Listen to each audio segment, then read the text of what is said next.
होती है, मैंने बताया था अकाउंटिंग इक्वेशन कराते वक्त, सिक्योरिटीज होती है शेयर्स डिबेंचर्स। क्या होते हैं? सुना बेटा शेयर्स डिबेंचर के बारे में। शेयर्स क्या होते हैं? कंपनीज के आप शेयर खरीद लेते हो, रिलायंस के शेयर खरीद लेते हो, रिलायंस के आप शेयर खरीद सकते हो, टाटा कंपनी है उनके शेयर खरीद लेते हो, आप शेयर खरीदो मालिक बन जाते हो। वो जो कंपनी प्रॉफिट अर्न करती है उसका एक शेयर आपको भी मिलता है, इसे बोलते हैं इन्वेस्टमेंट। क्या बोलते हैं?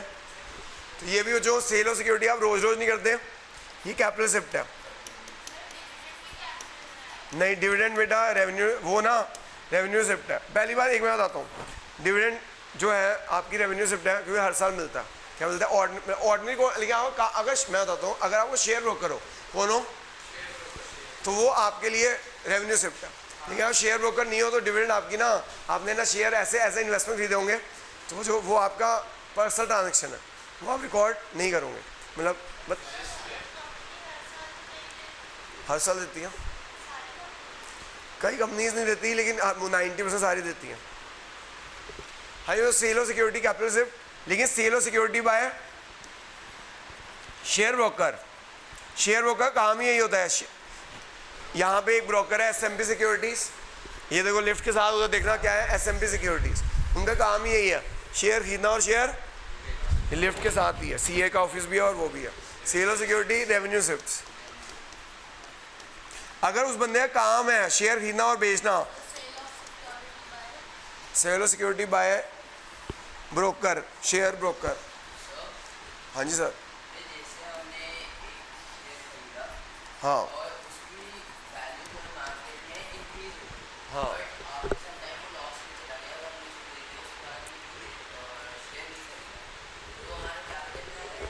देखो सर, आपका काम नहीं है ना, तो जो अगर आपका मेन बिजनेस नहीं है, मेन बिजनेस होना चाहिए। अगर आपका मेन बिजनेस है शेयर खरीदना बेचना तो रेवेन्यू शिफ्ट। अगर मेन बिजनेस नहीं है तो उसे जब भी बेचोगे कभी भी बेचो वो कैपिटल शिफ्ट है। मेन बिजनेस देखना है। जैसे मेरा बिजनेस क्या है, पढ़ाना, मैंने शेयर खरीदता बेचता हूँ, उससे जो रिसिप्ट आती है वो क्या है? कैपिटल शिफ्ट है। क्या है? ठीक है जी। Sale of goods and services, sale of goods and services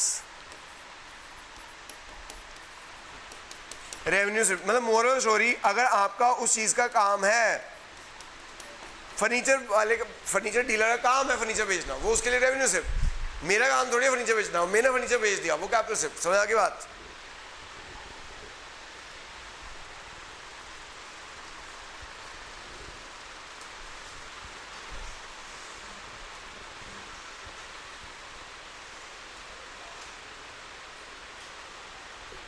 पानी भाई, वहाँ गिलास पानी। ठीक है, जो ये हमने क्या कर लिया, रिसिप्ट्स कर ली और एक्सपेंडिचर्स कर लिया।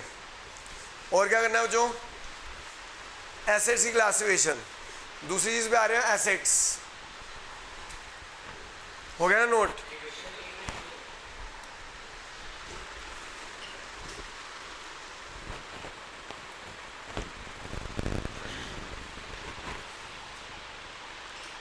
बाहर है डस्टबिन।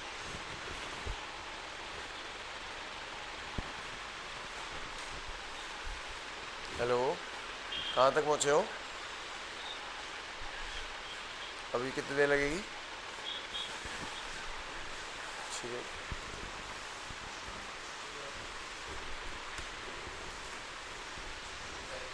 क्या हो गया जी? देखो जो एसेट्स, वो जो मैंने आपको एसेट की डेफिनेशन लिखवाई बताई थी, एसेट्स क्या होते हैं? एसेट्स आर राइट्स और properties, assets are rights or properties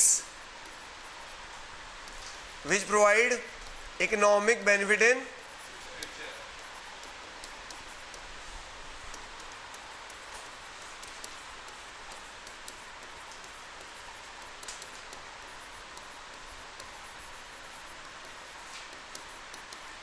बच्चों में एसेट्स को क्लासिफाई किया जाता है। Classification of assets, main classification के ऊपर क्वेश्चन आ जाता है। आप बताओ ये और आगे 12th में भी काम आएगा।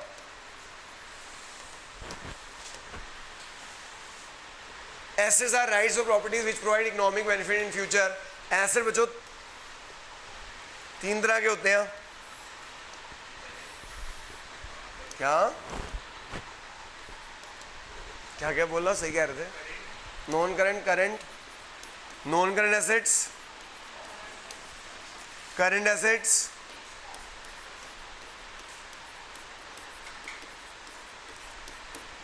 और फिक्टिशियस एसेट, फिक्टिशियस एसेट झूठे एसेट, फिक्टिशियस एसेट झूठे एसेट।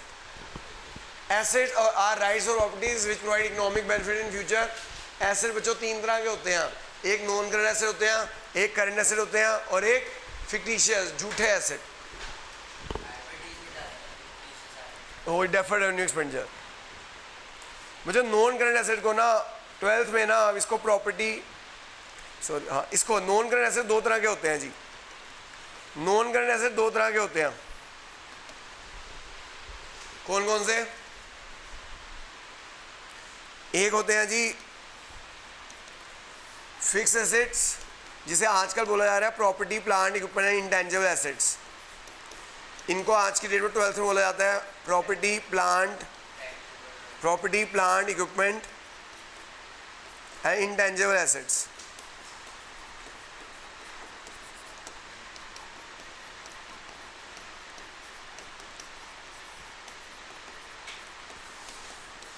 और एक होती है इन्वेस्टमेंट्स।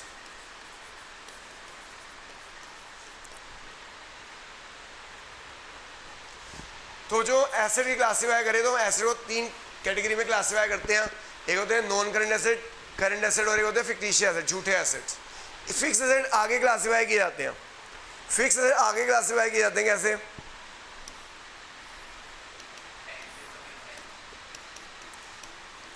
टेंजिबल सॉरी गलत, फिक्स एसेट्स जिसे प्रॉपर्टी प्लांट इक्विपमेंट कहा जा रहा है। अच्छा फिक्स एसेट दो, tangible intangible sorry, tangible and intangible, tangible fixed asset and tangible fixed assets and intangible fix assets.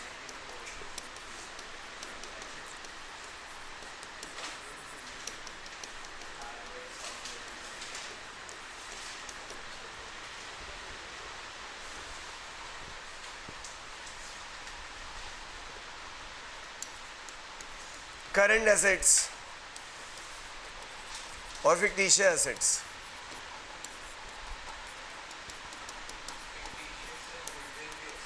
ना goodwill is not a fictitious asset, is a real asset. गलत कह रहे हो सर आप, goodwill is a real asset. हाँ मैं बता रहा हूँ करंट एसेट। पहले देखो बच्चों सुनो, इनको हम देखते हैं कैसे क्लासीफाई करेंगे। मेनली ना आपको इसके अंदर क्वेश्चन आता है क्लासीफाई करो कि यार ये नॉन करंट एसेट है, करंट एसेट है या फिक्टिशियस एसेट है, ठीक है। क्लासिफिकेशन का क्वेश्चन आता है। पहले बच्चों नॉन करंट एसेट क्या होते हैं? अगर हम बात करेंगे नॉन करंट एसेट क्या होते हैं, नॉन करंट एसेट क्या होते हैं जो हमें बेनिफिट प्रोवाइड करेंगे more than 12 months, which provide benefit for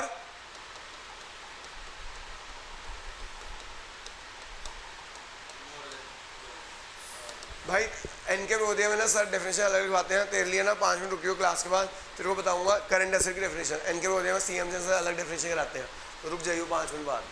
which provide benefit for, वो 12th वाली डेफिनेशन अभी लिखवा देते हैं, 12th में कंपनीज के लिए वो, लेकिन वो अभी करा देते हैं, ठीक है वो बता दूंगा मैं।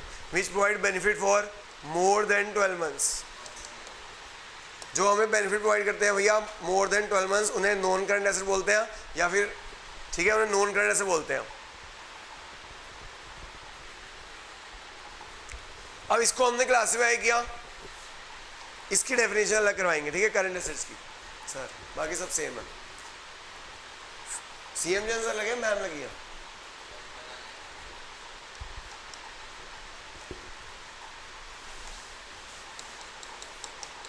फिक्स एसेट्स मुझे फिक्स एसेट क्या होते हैं? वही एक which provide benefit for more than 12 months, fix asset. इसके अंदर आ गया दो, obviously fix asset benefit provide करेंगे more than 12 months, but it is invested, it is the amount of money invested in the business, it is the amount of money invested in the business. आपने पैसा business में लगाया है, ये इन assets का पैसा business में लगाया है, एक अपने बिजनेस में लगाया, it is the amount of money invested in own business, अपने बिजनेस में लगाया। जैसे बच्चों आप बताओ मेरे लिए फिक्स एसेट यहाँ पे क्या क्या है? जो मैंने पैसा अपने बिजनेस में लगाया हुआ है, यहाँ पे मेरे लिए फिक्सड क्या क्या है जो 12 महीने से ज़्यादा बेनिफिट प्रोवाइड कर रहे हैं और मेरे बिजनेस में लगे हुए हैं। ये बोर्ड क्या है मेरे लिए, फिक्स एसेट। बोर्ड क्या है मेरे लिए, ये जगह है बिल्डिंग, ये क्या है मेरे लिए, fix asset. Furniture fix asset, मोर than 12 months. AC fix asset. तो एग्जांपल क्या हो गया जो फिक्स एसेट के, machines building, machines building, furniture, equipments,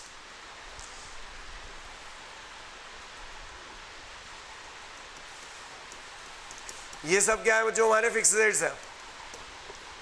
तो it is amount of money invested in own business, जो हम अपने ओन बिजनेस में लगाते हैं ना, मशीनरी, बिल्डिंग, फर्नीचर, इक्विपमेंट्स, ये सब हमारे फिक्सड है। अब फिक्सड को आगे क्लासीफाई किया जाता है, tangible and intangible. Tangible fixed है, इनटेंजेबल। टेंजेबल क्या होता है, इसे टच कर सकते हैं, विच है physical existence. Tangible fixed which has a physical existence, which has a physical existence।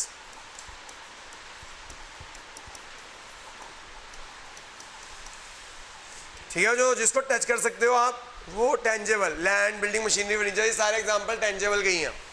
Intangible क्या होते हैं, which do not have a physical existence। intangible fixed,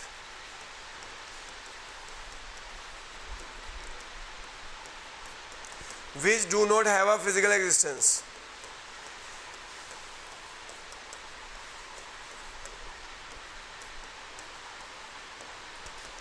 जिसकी फिजिकल एग्जिस्टेंस नहीं है। Example, software, website. सॉफ्टवेयर को touch कर सकते हो, वेबसाइट एसेट है। गुडविल, जो गुडविल रेपुटेशन है, आप लोग यहाँ पे बैठे हो तो शायद मेरी गुडविल के कारण बैठे हो, किसी ना किसी ने आपको रेफ़र किया, किसी तरह अच्छा पढ़ाते हैं, ठीक है ना, इसको किसी ने रेफ़र किया, टॉपर ने स्कूल गए, तो इसी वजह से यहाँ बैठा, उसने तेरे को इसने रेफ़र किया, तो चेन बन गई ना, समझ गया। तो गुडविल इज़ अ रेपुटेशन। वो जो आपका नाइकी का वो जो नाइकी का साइन है, वो उनका एसेट है, वो दूर से पहचान लेते हैं, अच्छा नाइकी का जूता पहना हुआ है, नाइकी के शूज़ पहना हुआ है, नाइकी के कपड़े पहने हुए हैं, ठीक है, जो उसे बोलते हैं आप, हाँ, वो ये सब, ये क्या है, ब्रांड्स, ये सब इनटेंजिबल एसेट है। ब्रांड्स, ट्रेडमार्क, लोगोस जो हो गए आपके, ये सब क्या है आपके इनटेंजिबल एसेट्स है ना। कि भैया एक बात हो, नाइकी का जूता शूज दूर से बदल जाता है, नाइकी पहना हुआ है, ब्रांड है ना, तो उनका जो लोगो है और कोई यूज़ नहीं कर सकता, और कोई यूज़ कर सकता है, नहीं कर सकता, तो वो इनटेंजिबल एसेट है उनका। क्या है,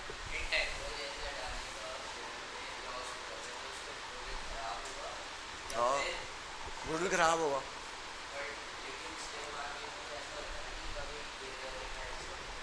देखो सर, वो गुडविल की जो वैल्यू है ना, वो कैसे की जाती है, वो अभी सीए में जाके सीखेगा कि कैसे हम काम करते हैं, कैसे बैठते हैं। अभी समझा, गुडविल इज अ रेपुटेशन। और गुडविल कौन सी गुडविल रिकॉर्ड होती है मैं बताना चाहूँगा। जो सेल्फ जनरेटेड गुडविल होती है ना, ये अकाउंट्स का रूल है, मनी मेजरमेंट प्रिंसिपल। अभी मैंने बताया था मनी मेजरमेंट 11 प्रिंसिपल पढ़ने हैं चैप्टर 3 में। चैप्टर 3 में हमें 11 प्रिंसिपल पढ़ने हैं। 11 प्रिंसिपल वो कहते हैं, उनमें एक प्रिंसिपल है मनी मेजरमेंट प्रिंसिपल। वो क्या कहता है, account record only those transactions which can be measure in money terms. मैं तुम्हें जो अच्छा पढ़ाई जा रहा हूँ, तुम और बच्चे लाओगे अगले साल, किसी ने बहुत अच्छा पढ़ाया, तुम्हारे टीचर ने ऐसे ट्रायल के चक्कर में तुम नहीं आए, आ जाओ इधर आ जाओ, वो रेपुटेशन है। ये मेरी सेल्फ जनरेटेड गुडविल बनेगी। क्या बनेगी, ये कैसे बनेगी, मेरे हार्डवर्क से, मैं तुम्हें अच्छे तरह से पढ़ाऊंगा तो उससे बनेगी। ये गुडविल रिकॉर्ड नहीं होती बुक्स के अंदर। ये गुडविल रिकॉर्ड कौन सी गुडविल रिकॉर्ड होती है, कैसे, जैसे फेसबुक ने, मैं बताता हूँ, फेसबुक ने, मार्क जुकरबर्ग ने इंस्टाग्राम खरीद लिया, उसने क्या और क्या खरीदा, बहुत चीज़ें खरीदी ना, व्हाट्सएप खरीदा था, ऐप तो कोई बना ले, इतना सारा पैसा किस बात का दिया, गुडविल का, किस बात का दिया। तो हम यहाँ पे अकाउंट से कौन सी गुडविल रिकॉर्ड करते हैं भाई, परचेज गुडविल। कौन सी रिकॉर्ड करते हैं, सेल्फ जनरेटेड गुडविल रिकॉर्ड नहीं हो सकती, क्योंकि वो मनी मेजरमेंट प्रिंसिपल के अगेंस्ट है। यानी जो मैं तुम्हें पढ़ा के गुडविल बना रहा हूँ, तुम और बच्चे लाऊंगे अगले साल अगर अच्छा पढ़ाऊंगा तो, हाँ, मतलब वो मेरी रेपुटेशन तुम बढ़ाओगे ना, घर वहाँ पे जाओगे, अरे तू कहाँ पढ़ लिया, तेरे कुछ आता है नहीं, सर के पास आ, है ना, अपनी सिस्टर को कहेगा ना, तो बस वो रेपुटेशन बनेगी। वो सेल्फ जनरेटेड गुडविल है, वो बुक्स के अंदर रिकॉर्ड नहीं हो सकता। समझ आ गई बात। लेकिन कौन सी गुडविल रिकॉर्ड होती है भाई? मेरे ना एक मतलब जैसे मार्क जुकरबर्ग ने उससे खरीद लिया व्हाट्सएप को, इंस्टाग्राम खरीद लिया, उसने वो जो इंस्टाग्राम के पैसे दिए वो गुडविल है, वो बुक्स के अंदर रिकॉर्ड होती है जिसके पैसे दिए। वो कौन है अपना एलोन मस्क ने क्या खरीदा? इंस्टाग्राम नहीं, ट्विटर खरीदा, वो उसके जो पैसे दिए वो रिकॉर्ड होगी, वो गुडविल रिकॉर्ड होगी। समझ आ गई बात? सेल्फ जनरेटेड गुडविल रिकॉर्ड नहीं होती उसकी। वो जो अदानी की सेल्फ जनरेटेड गुडविल है वो बुक्स के अंदर रिकॉर्ड नहीं हो सकती। जो अगर वो कंपनियां जो खरीदता है ना उनकी गुडविल रिकॉर्ड कर सकता है। समझ आ गई बात? हाँ। किसको हायर करती है? स्टार्स को। वो तो एक तरह से एडवर्टाइजमेंट है उनकी, वो एडवर्टाइजमेंट है, वो तो एडवर्टाइजमेंट एक्सपेंडिचर है, वो एडवर्टाइजमेंट एक्सपेंडिचर में डाल देता है, वो उससे कोई गुडविल थोड़ी बढ़ रही है, वो एक तरह की एडवर्टाइजमेंट है। गुडविल किस चीज़ से बढ़ती है? जब आप प्रोडक्ट का यूज़ करते हो, जो आप प्रोडक्ट का यूज़ करते हो उसको अच्छी रेपुटेशन होगी, वो गुडविल है। गुडविल इज यार ये ब्रांड बहुत अच्छा है, रेपुटेशन जिसकी वजह से आप प्रोडक्ट यूज़ कर रहे हो या सर्विसेज यूज़ कर रहे हो, ठीक है, that is goodwill. Goodwill is reputation because of which we earn profit. वो जो स्टार्स वगैरह को पैसे दे रहे हैं वो एडवर्टाइजमेंट है। अगर नए प्रोडक्ट के लिए करा रहे हैं तो डेफर रेवेन्यू एक्सपेंडिचर है, ठीक है। हम जो आगे चलते हैं वो जो इंटेंजिबल हो गया। अब आ जाओ इन्वेस्टमेंट्स पे। इन्वेस्टमेंट्स क्या होती हैं? जो ये जो है ना फिक्स है, जो आपने अपने बिजनेस में इन्वेस्ट किया। इन्वेस्टमेंट क्या होती है? जो किसी दूसरे के बिजनेस में इन्वेस्ट किया जाता है। आप रिलायंस में इन्वेस्ट करो, आप बैंक में एफडी करा दो, ये सब क्या है? इन्वेस्टमेंट्स है। लिखे हो जो इन्वेस्टमेंट्स,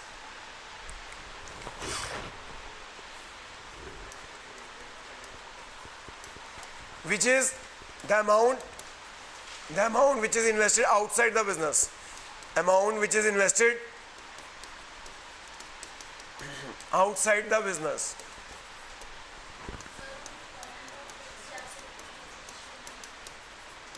क्या बेटा?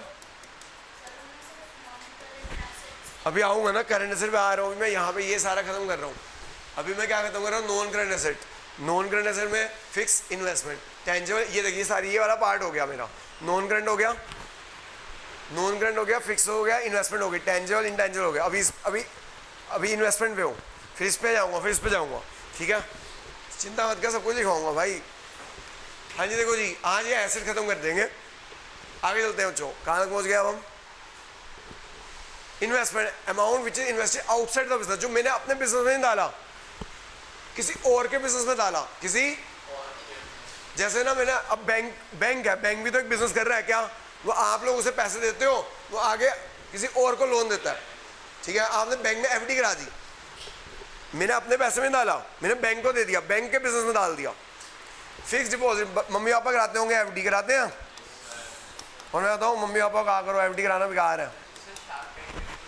वो हाँ हाँ शेयर्स, वो शेयर्स खरीदे, शार्क टैंक में खरीदे शेयर्स, किसी शेयर्स एंड डिबेंचर्स खरीदना, shares and in other companies, shares and debentures of other company, किसी दूसरी कंपनी के शेयर्स और डिबेंचर खरीद लेना। मैं एक बार जाता हूँ, मम्मी पापा कहा करो एफडी मत कराओ, पैसा कम हो रहा है। पूछो क्यों? एफडी पे कितना रेट ऑफ इंटरेस्ट है? 6 to 7%, 6 से 7 मिलता है बस। लेकिन इन्फ्लेशन कितनी हो रही है? 10%।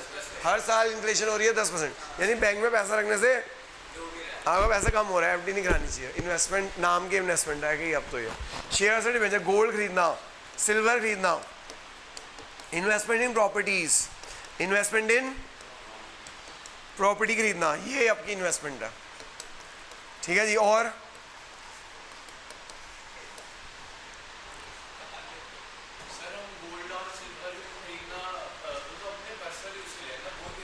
क्यों? कईयों के पास घरों में नहीं है सोने के बिस्किट, सोने की ईंटें, ठीक है, वो क्यों रखे हुए हैं? वो पर्सनल यूज थोड़ी है, वो तो वैल्यू बढ़ने के लिए रखे हुए हैं, ठीक है sir.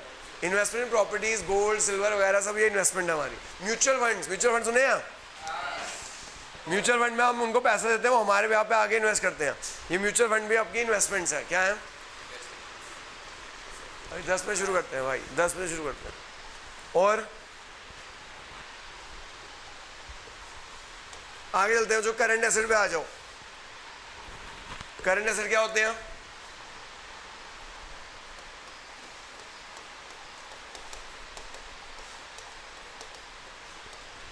Current asset are those तू भाई क्लास सुन के जाइयो, तेरे सर ना थोड़ा अलग लिखवाते हैं, मैं 11 के एंगल से करवा रहा हूँ, आपके सर 12th की वाली डेफिनेशन करवाते हैं और वही उसी को क्वेश्चन देते हैं, तो तू 5 मिनट रुक के जाइयो, इसकी डेफिनेशन अलग कराते हैं। Current assets are those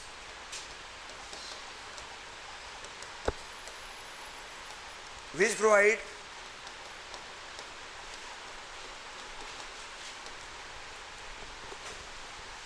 which is convertible into cash, are those which is convertible into cash, which is convertible into cash,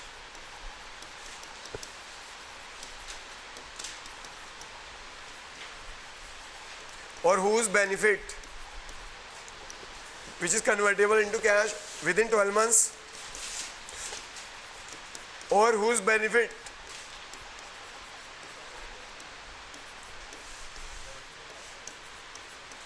exhaust within 12 months.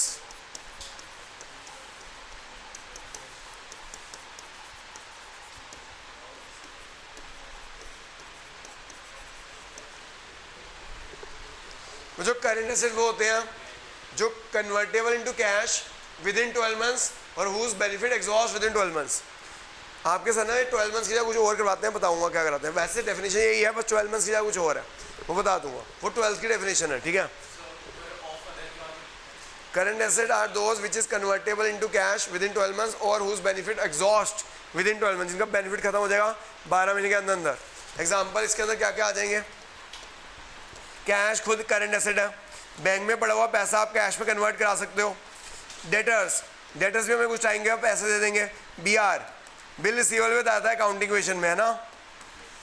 Cash, bank, debtor, B R, bill receivable, stock, stock हमारा current asset है।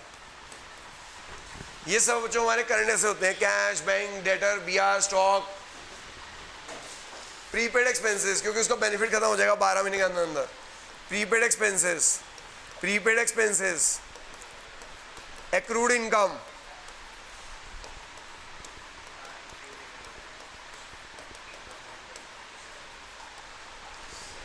Short term investment, जो अगर आपने 12 महीने के लिए investment रखी हुई है, अगर 12 महीने के लिए इन्वेस्टमेंट रखी हुई है तो वो भी आपकी क्या होगी, वो जो करंट एसेट में आ जाएगी। Current asset are those which is convertible into cash within 12 months और whose benefit exhaust within 12 months. ये एग्जांपल याद कर लेना, ये एग्जांपल सारे याद करने जरूरी है। मैं आपको नेक्स्ट क्लास में एक असाइनमेंट दूंगा, क्लासीफाई करो, ठीक है। तुम क्लासीफाई करना, होमवर्क होगा, और मेरे को भैया जो जो होमवर्क करो भेज दिया करो ताकि मैं चेक कर लिया करूँ।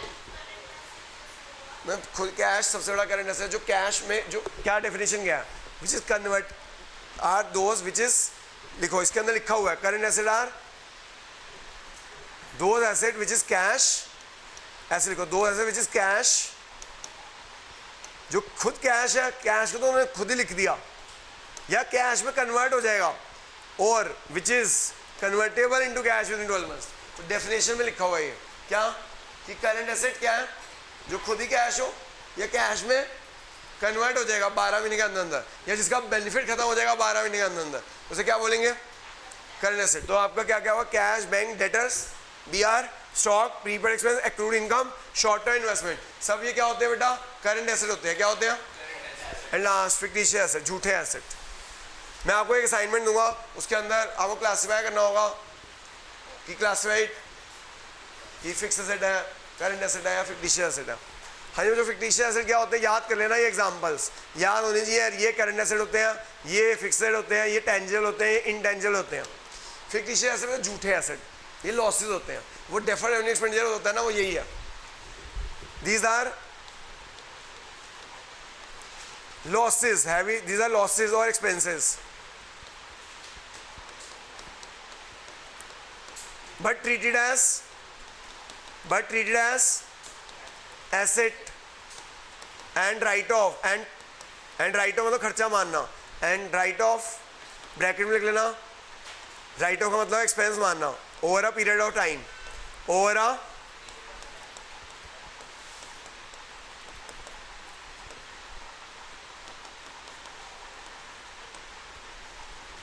एग्जाम्पल वही है डेफर्ड रेवेन्यू एक्सपेंडिचर्स।